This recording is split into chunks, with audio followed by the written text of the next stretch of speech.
পেয়েছি। শুধু সাতটা থেকে আমাদের মনিরামপুরে এসেছেন। আমরা শান্ত ভাইয়ের সাথে একটি কথা বলবো। আসসালামু আলাইকুম। ওয়ালাইকুম আসসালাম। কেমন আছেন ভাই?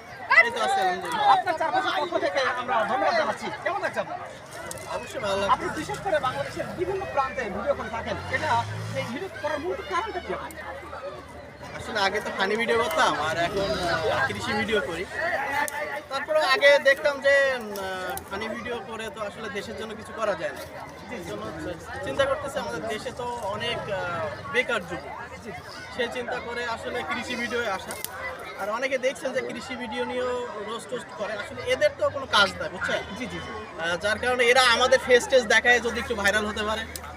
রোস্টারদের আমি একটাই কথা বলবো যে যারা রোস্টার করে এরা দেখে যে বাংলাদেশের ভিতরে ভাইরাল ফেস যেগুলো, এই ফেসগুলা এরা মার্ক করে, হ্যাঁ টার্গেট করে এরা আমাদের দিয়ে কিছু কামানোর ধান্দা। এখন আমি যেটা মনে করি সেটা হলো যে আমাদের ফেস দেখায় যদি তার বউ বাচ্চা বাঁচতে পারে, বউ বাচ্চা খেয়ে বা ছেলে মেয়েরা খেয়ে বাঁচতে পারে, এটা আমার জন্য অনেক প্লাস পয়েন্ট।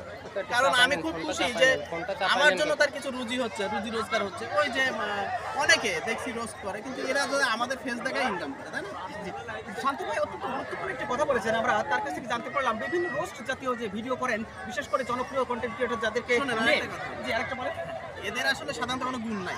সাধারণত গুণ না, অত্যন্ত চমৎকার, আলহামদুলিল্লাহ খুব ভালো লাগলো বিষয়টি। আমরা শান্ত ভাইয়ের কাছ থেকে নিশ্চিত হলাম যে রোস্টার যারা করেন তারা বিবেচিত করতে হবে, এমনটাই শান্ত ভাইয়ের কথা আমরা বলতেছিলাম। বিশেষ করে আমরা এর আগে দেখি ফানি কন্টেন্ট নিয়ে বেশ তুমুল আলোচনা এসেছিলেন, কিন্তু বর্তমানে খেয়াল করলেন যে বাংলাদেশের প্রেক্ষাপট বিবেচনায় একাধিক বেকার যুবককে নতুন করে তৈরি করতে তিনি কিন্তু কৃষকের দিকে এগিয়ে আসছেন। এই যে কৃষকের দিকে এগিয়ে আসে, এটা আপনার অনুভূতি কি? অবশ্যই অনুমতি ভালো, আগের থেকে ভালো আছি। আর আপনাদের দোয়ায় আরো সামনে মনে হয় ভালো কিছু করবেন ইনশাআল্লাহ। দর্শক বন্ধুরা, আমাদের মনিরামপুরে এসেছেন, আমরা জানতে চাইবো মনিরামপুর সম্পর্কে যদি কিছু বলতেন। কেমন লাগে আপনার মনিরামপুরের লেখা? যশোর মনিরামপুরের তো এগুলো আসলে বলার বাইরে, এদের কথা আসলে মানে বলা লাগে না এক কথায়। যশোর তো সারা বাংলাদেশে চিনে, আর মনিরামপুরের মানুষ অনেক ভালো, আমার ভালো লাগে। আমি দীর্ঘদিন মনিরামপুরে ছিলাম, তারা অনেক ভালো। মনিরামপুরের কোন এলাকাকে আপনি বেছে নিয়েছিলেন? যে যেহেতু বেশ কয়েকজন ছিলেন বলছিলেন, আমি চিনিটোলায় ছিলাম কিছুদিন, বেশ কিছুদিন। সবচেয়ে প্রকৃতি বিষয়কে আপনাকে সাপোর্ট দিচ্ছে মনে হচ্ছে। হ্যাঁ, যশোরের মানুষের কৃষি বেশি পছন্দ করে, আমি যা দেখলাম। আমি অনেক এলাকায় দেখছি এরা ধান, পাট, কুল এইসবগুলো বেশি করে, বড়ই। কিন্তু যশোরে ইউনিক কিছু আইডিয়া এরা খাবে।